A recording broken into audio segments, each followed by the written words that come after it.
নমস্কার, আমার চ্যানেলে সবাইকে স্বাগত জানিয়ে আজকে আবার একটি নতুন ভিডিও নিয়ে এসেছি আপনাদের কাছে। সোশ্যাল মিডিয়া বা নেট দুনিয়ার মাধ্যমেই বলুন, প্রেমানন্দ মহারাজজির কথা সবাই জানে, জানতে কারোর বাকি নেই। তার মহামূল্যবান জ্ঞান বা কথা আমাদের সবার কাছে তিনি বিলিয়ে দিচ্ছেন। এই ভিডিওর মাধ্যমে আপনাদের বলে শোনাবো, এক ভক্ত গুরুজিকে দুটি প্রশ্ন করেছিলেন। সত্যি তিনি যে দুটি প্রশ্ন করেছিলেন সেই প্রশ্নগুলি কোথাও না কোথাও আমাদের সবার মনের মধ্যেই আছে, কম বেশি সবার মনের মধ্যেই গেঁথে আছে, কিন্তু আমরা ঠিক ভেবে উঠতে পারি না বা কিছু বুঝতে পারি না কি করব বা এর উত্তর খুঁজে পাই না। একজন ভক্ত এই প্রশ্ন দুটো করে আমাদের সবারই উত্তর খুঁজে দিয়েছেন, সহজভাবে বুঝিয়ে দিয়েছেন এই উত্তরগুলি। তাহলে এই ভিডিওর মাধ্যমে আজকে প্রেমানন্দ মহারাজজির উত্তর কি দিলেন সেটি বলে শোনাবো। ভক্তের প্রথম প্রশ্নটি হলো, তিনি প্রত্যেক দিন ধ্যানে বসেন, কিন্তু কিছুতেই ঠাকুরের চিন্তায় প্রবৃত্ত হতে পারছিলেন না। যতবারই তিনি চোখ বন্ধ করেন ততবারই তার মনের মধ্যে আজে বাজে চিন্তা আসে। তার মনের মধ্যে নানা রকম কুচিন্তাভাবনা এসে ভিড় করে, কিছুতেই সে ঠাকুরের কাছে মন দিতে পারে না। কখন আগে কি ঘটেছিল বা পরে কি হবে এই নিয়ে তিনি ভাবতে আরম্ভ করে, কিন্তু আবার সকল দুশ্চিন্তা মনের থেকে সরিয়ে ফেলতে চায়, কিছুতেই সে সরাতে পারে না। যখন সে ধ্যান ছেড়ে বা পুজো ছেড়ে উঠে পড়ে তখন আবার সব তার চিন্তাভাবনা মন থেকে সরে যায়। এমতা অবস্থায় কিছুতেই তিনি ঠাকুরের ওপর মনোসংযোগ দিতে পারছেন না। তিনি তখন মনে মনে ভাবতে থাকেন, এভাবে চলতে থাকলে কি করে ভগবানের আরাধনা করবে? এটার কি কোনো সমাধান আছে? একদিন তিনি গুরুজির কাছে যান এবং গুরুজির কাছে যেয়ে গুরুজির সাথে দেখা করেন। গুরুজিকে জিজ্ঞেস করেন, প্রভু আমার এই সমস্যা কেন হচ্ছে? তখন গুরুজি জিজ্ঞাসা করেন, কি এমন সমস্যা? তখন তিনি উত্তরে বলেন, ধ্যান করতে বসে আমি ধ্যান করতে পারি না। তখন যেন যত চিন্তা ভাবনা নানা রকম সমস্যা মনের ওপরই ভিড় করে পড়ে, কোনো মতেই মনোসংযোগ করতে পারি না। এভাবে চলতে থাকলে কিভাবে ঠাকুরের চিন্তায় মন স্থির করব? আপনি আমাকে কিছু উপায় বলে দিন। তখন গুরুজি তার মুখে এই কথা শুনে তাকে জিজ্ঞাসা করেন, বলো তো, এই সব চিন্তা যখন আসে তুমি কি ধ্যান ছেড়ে উঠে যাও, নাকি বেশ কিছুক্ষণ ধ্যান করার চিন্তা করো? ভক্ত বলে, বসে থেকে কি হবে, আমি ধ্যান ছেড়ে উঠে পড়ি। তখন গুরুজি বলেন, সেটাই তো তোমার সব থেকে বড় ভুল। তুমি মনকে সুযোগই দাও না স্থির হওয়ার, তাহলে সে স্থির হবে কি করে? ভক্ত আবার জিজ্ঞাসা করে, এর অর্থ কি? তখন গুরুজি বলেন, শোনো, তবে কখনো তুমি ভেবে দেখেছো তোমার এই চিন্তাগুলো মনে আসছে কেন? যখন তুমি তোমার দিনের সকল কাজ একদিকে সরিয়ে রেখে শান্ত হয়ে বসে ঠাকুরের চিন্তা করো, তখনই কেন এরা তোমার পেছনে পেছনে চলে আসে? আমাদের অবচেতন মনে সব সময় কিছু না কিছু ঘটনা স্মৃতি থেকে যায়, সে ভালো হোক বা সে খারাপ হোক।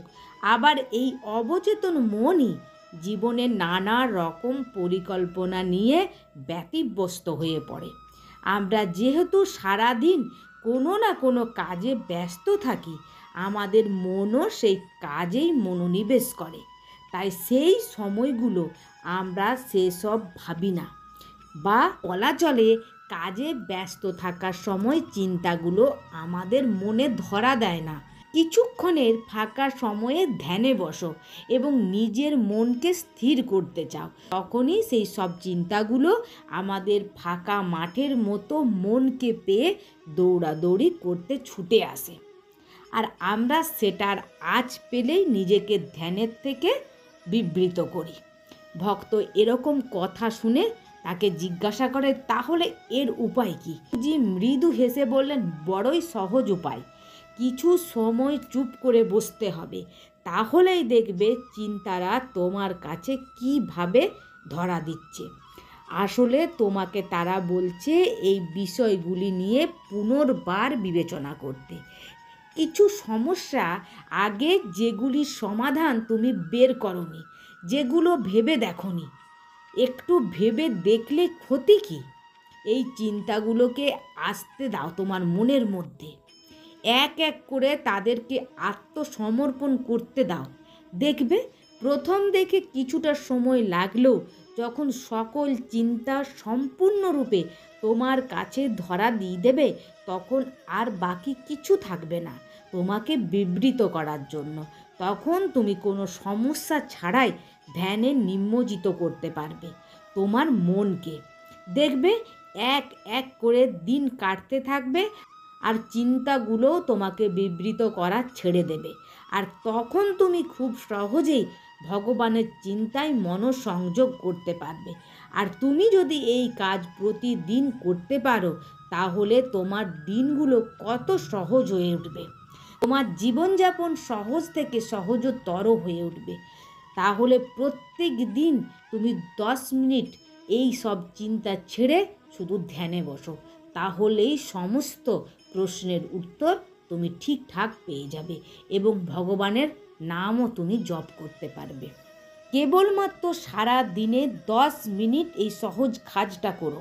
কোনো বাধা ছাড়া তোমার সকল চিন্তাকে তোমার কাছে ধরা দিতে দাও।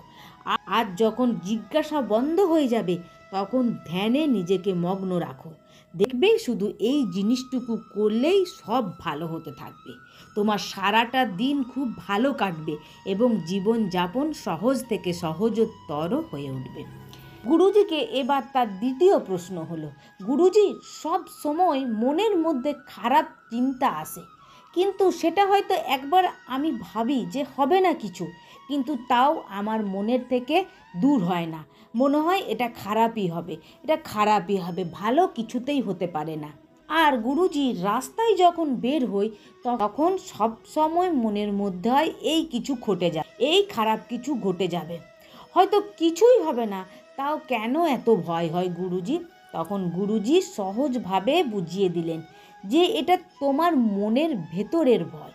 অবচেতন মনে তুমি সব সময় ভাবতে থাকো আমার খারাপই হবে, কিন্তু সেটা আসলে কিছুই হবে না।